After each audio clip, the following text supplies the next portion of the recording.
Hello viewers, welcome to my channel. I am Hasham.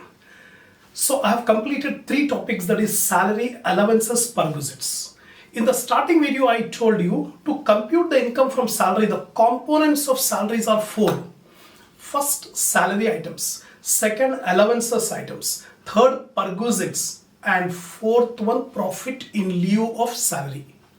The total of these 4 components is called gross income from salary. So still now I have completed 3 topics. First, salary. What are the items that may come under the head salary? That is basic salary, fees, bonus, commission, employer's contribution to RPF in excess of 12%, interest credited to RPF in excess of 9.5%. Like this, so many items will come under salary. Second, allowances. A fixed monetary amount will be paid along with basic pay for some specific purpose, like a DA, CCA, house rent allowance, and entertainment allowance, children education allowance, travel allowance, conveyance allowance, so many allowances. We have already done problems on those. Then perquisites. Perquisites are the monetary benefits, the benefits which are given by employer to employee either in cash or in kind to employee or family members. That is called perquisite. And perquisite are classified into taxable perquisite in the case of all employees, then perquisites taxable only in specified cases, then tax-free perquisites. All these things I have explained in the last videos. If you want the complete perfection on the subject, watch all the videos one by one in sequence. Don't join in between. If you join in between, you will not be able to understand. The problems depend on the provisions. So my suggestion, if you want the perfect knowledge, keep a rhythm in watching one by one sequence videos. Now in this video, I am going to explain you about profit in lieu of salary and retirement benefits to employees. These 2 topics I am going to cover up. So first of all, take a screenshot of the points which I have written, then I'll explain each and every point.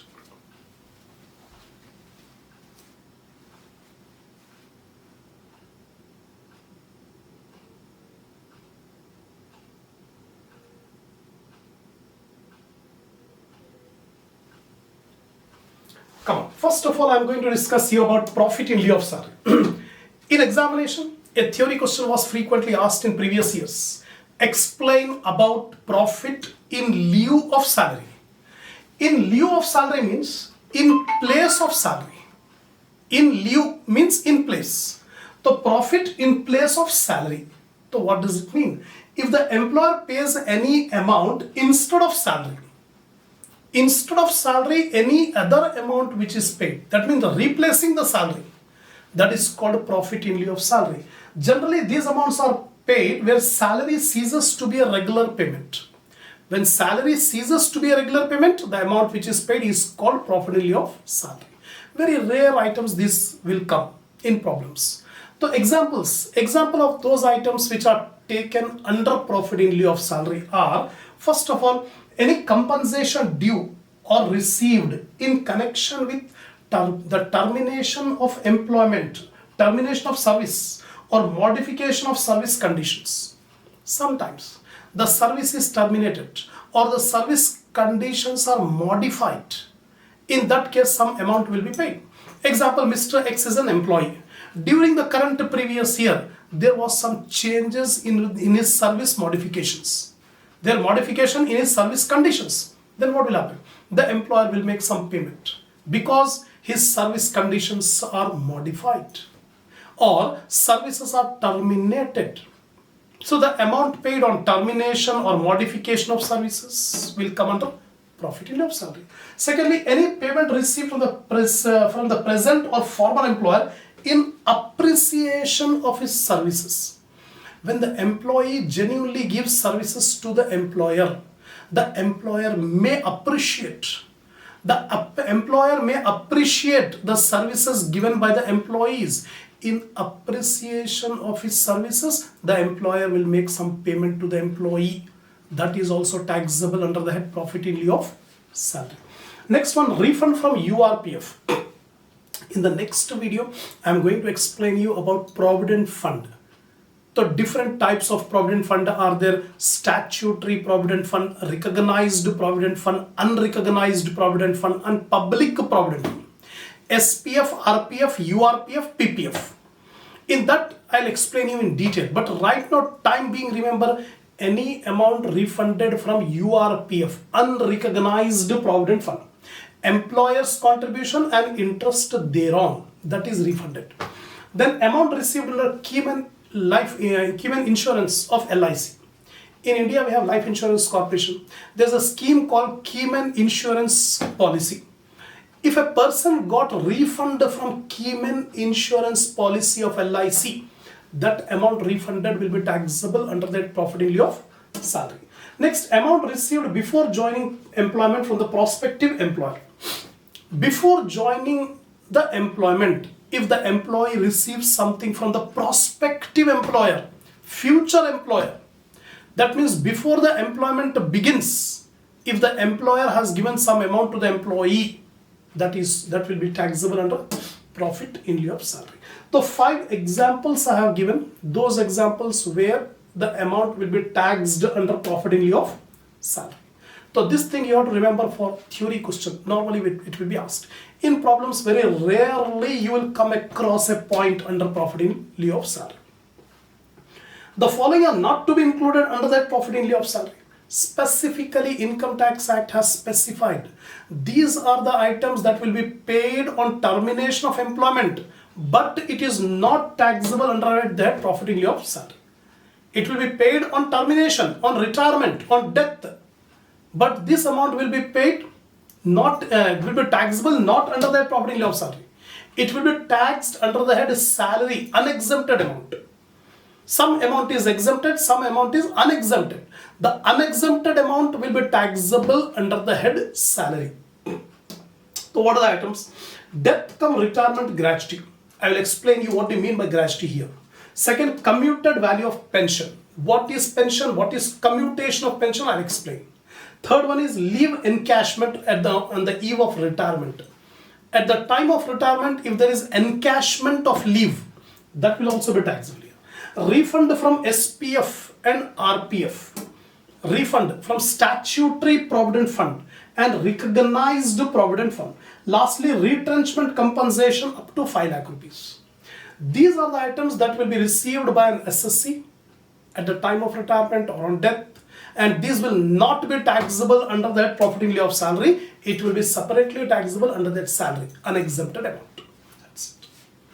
So I have completed profit in lieu of salary. Now retirement benefits of employee. When the employee gives service to the employer for a long period of time, that means 20 years, 25 years, 30 years. After a long period of time, at the time of retirement, he will be paid some amount, some financial resources will be given, funds will be given.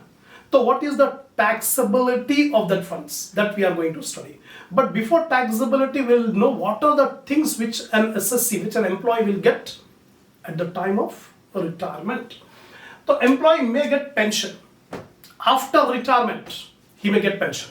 Secondly, commutation of pension. Commutation of pension means instead of periodical pension, lump sum pension is received. Instead of getting periodical monthly pension, an employee may prefer to get lump sum amount. That lump sum pension is called commutation of pension. Then gratuity, and then leave encashment, refund from Provident Fund. These are the normal 5 amounts which an employee will get at the time of retirement. Explanation of this one: pension. As long as the employee is giving the service, is in service, he will get salary. Once the employee retires, instead of salary, he will get pension. The only name is changed. Before retirement, he was getting salary. After retirement, he may get pension. It's a periodical amount which is paid by the former employer to the former employee after retirement. After retirement. So what is the taxability for this pension? Income Tax Act says just like salary. Just like salary is taxable under the head income from salary, pension is also taxable under that income from salary only. So commutation of pension. Commutation means lump sum pension. At the time of retirement, two options are there. The employer will give two options to the employee. Do you want periodical monthly pension or do you want commutation of pension? Even part of the pension you can commute and part of the pension you can take it as periodical. Both ways are possible. So option is given to the employee. When the employee prefers to take commutation of pension, then lump sum amount he will get. For example, at the time of retirement, employer will say, your monthly pension is, let it be 40,000 rupees. Now, do you want to take 40,000 rupees monthly throughout your life as pension? Or do you want a lump sum amount? The employee may say 50% I want to commute. So 40,000 rupees monthly he was getting. Now 20,000 will be paid. Remaining amount, commuted pension will be given by the employer. Lump sum amount will be given. That is called commutation of pension. Now what about the taxability? In the next video, I'll explain you about the taxability of commuted pension. Gratuity. Now on the eve of retirement, means at the time of retirement, if the employer pays some amount to an employee for his long and meritorious services rendered in the past, then the payment is known as gratuity. Long meritorious services he has given. An employee retired after 30 years. 30 years he has spent, 30 years of his life he has given as an employment to the employer. Now employer will appreciate, recognize that this employee has given so much of meritorious service to our organization. So voluntarily we will give some amount at the time of retirement. We appreciate the employee because a major part of his life he has spent in this organization. Meritorious service he has given. So voluntarily from our will, we will give some amount as gratuity. So this is called gratuity. But nowadays, government has made it a rule. An act is passed called Payment of Gratuity Act. Now it has become compulsory for government employees, for non-government employees to pay gratuity to the employees at the time of retirement. In the next video, I'll explain you about the taxability and how much gratuity is taxable, how much is not taxable. Next is leave encashment. Leave means pay without work. Leave. A person will be on leave. He may get payment or he may not get payment. He is not working. That is called leave. Leave are of different types like casual leave or earned leave or privileged leave or half pay leave or medical leave. Different terms are used for leaves. But sometimes the employer will give earned leave or privileged leave. Privileged leave means leave is allotted to the employee. It is on the part of employee to avail the leave or to encash the leave. For example, yearly 12 leave period leaves are given. Yearly 12 leave days are given, but the employee has not availed that leave. The employee has not availed the leave. So 12 days leave is accumulated. Now at the time of retirement, the employer will see how many days he has not availed the leave. That amount will be paid in cash at the time of retirement. That is called encashment of leave. Now what is the taxability? How much is taxable? In the next video, I'll explain the provision of taxability of leave encashment and also some problem will be solved. Next is refund from Provident Fund. Provident Fund is social savings scheme. It's a scheme where savings will be made by the employee, compulsory saving. Earlier what had happened, the government has voluntarily asked the employees to make some saving from their earnings. But the employees have not saved from their earnings. So government has made it compulsory that from their salary every month some amount will be deducted and put it in Provident Fund. So this amount will get accumulated. In this Provident Fund, employee will contribute, employer will contribute, and interest will be accumulated. The whole amount will go on accumulated throughout the service period. At the time of retirement, a refund will be given from Provident Fund. A huge amount will be received by the employee at the time of retirement from Provident Fund. Right? That is the provision. Now, Provident Fund linked up with employment are of three types. In the next video, I'll explain more about Provident Fund. One video will be completely devoted on Provident Fund. But right now, remember, there are four types of Provident Fund. Statutory Provident Fund, Recognized Provident Fund, Unrecognized Provident Fund, and Public Provident Fund, PPF. SPF, RPF, URPF, PPF. But from employment point of view, only three. Only three. SPF, RPF, URPF. Statutory Provident Fund, Recognized Provident Fund, Unrecognized Fund. Public Provident Fund will not come in employment. It is general. Anybody, whether in employment or not in employment, can deposit in PPF. So right now, forget about PPF. In employment, we have three. SPF, RPF, PPF. Oh, sorry. SPF, RPF, URPF. At the time of retirement, employee will be getting back the amount created in his PF account, which consists of. So at the time of retirement, an employee who is having PF account, from his PF account, he will get refund. So what are the amounts he is having in his account? The amounts lying in his account are employer's contribution to Provident Fund, employee's contribution to Provident Fund, and interest on both the contributions. All these funds are accumulated in the Provident Fund account, and the whole amount will be refunded at the time of retirement. Now, in case of refund from SPF, fully exempt. Income Tax Act says if an employee is having SPF, at the time of retirement, huge amount, 10 lakh rupees he got refunded from SPF, completely exempted, not at all taxable. Then RPF, in case of refund from RPF, Recognized Provident Fund, fully exempted. The refund from SPF or refund from RPF, fully exempted, not taxable. Now, in case of refund from URPF, Unrecognized Provident Fund, now it is taxable. Which part is taxable? Employer's contribution and interest credited on employer's contribution.